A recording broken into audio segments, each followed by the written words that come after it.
គុំជឿក្លិនទឹកអូសាវែដកក្រអូបឈ្ងុយនៅក្នុងបន្ទប់ទឹកឲ្យសោះនៅក្នុងក្បួនស៊ើបអង្កេតភាពស្អាតហួសហេតុគឺជាភស្តុតាងដែលស្រែកប្រាប់ពីបទល្មើសដ៏ឃោរឃៅបំផុត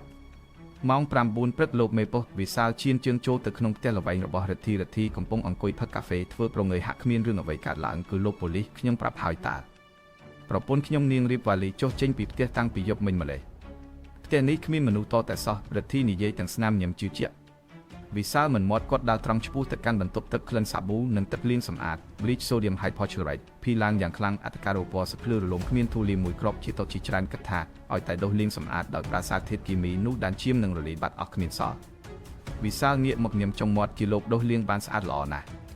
តែលោកភ្លេចថាឈាមមនុស្សមានផ្ទុកជាតិដែក Hemoglobin ដែលទឹកសាប៊ូមិនអាចលុបបំបាត់បាន 100% ទេ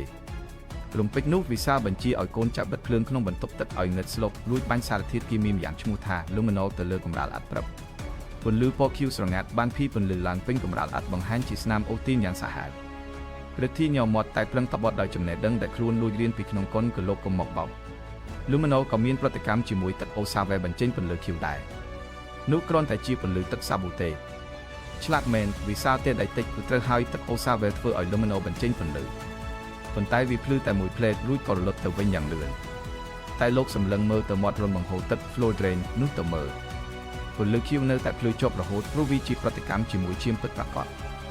និយាយចប់វិសាលទាញសោដោះបំពង់ទឹកមកមួលដោះកែងបំពង់អក្សរពូបិនខាប់នៅក្រោមឡាបូទឹករួចចាក់បង្ហូរចុះមកកំទេចឈាមខាប់និងសរសៃសក់របស់ប្រពន្ធរិទ្ធីដែលមិនទាន់ហូរទៅណាឆ្ងាយបានធ្លាក់ចុះមកផ្ទះប្រឡាក់ស្បែកជើងរិទ្ធី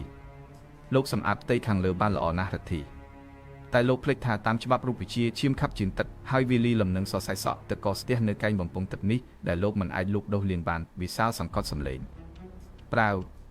កែវកាហ្វេនៅក្នុងដៃរិទ្ធីជ្រូកបែកខ្ទេចរីប៉ែតពេញអេតនេះគឺជាប្រតិកម្មផ្លូវចិត្តនៅពេលខួរក្បាលទទួលរងការតក់ស្លុតព្រាមធ្វើឲ្យបាត់បង់ការគ្រប់គ្រងសាច់ដុំ loss of motor control ភាពជឿជាក់របស់ខៀតត្រូវបានវាយកំទេចដោយបំពង់ទឹកតែមួយកំណាត់ទីបំផុតរិទ្ធីលុចជង្គង់សារភាពថាខ្លួនពិតជាបានកាប់សម្លាប់ប្រពន្ធក្នុងបន្ទប់ទឹករួចរំសពយកទៅបោះចោលមែនខៀតអាចលាងសម្អាតកន្លែងកើតហេតុបានតែមិនអាចលាងសម្អាតច្បាប់គីមីវិទ្យានិងភស្តុតាងមីក្រូទូសបានឡើយចុះអ្នកវិញតើអ្នកធ្លាប់ដឹងទេថាបំពង់បង្ហូរទឹកគឺជាកន្លែងផ្ទុកអាចកំបាំងច្រើនជាងគេបំផុតនៅក្នុងផ្ទះប្រាប់យើងក្នុង comment មកកុំភ្លេចចុច subscribe សម្រាប់ការស៊ើបអង្កេតបន្ត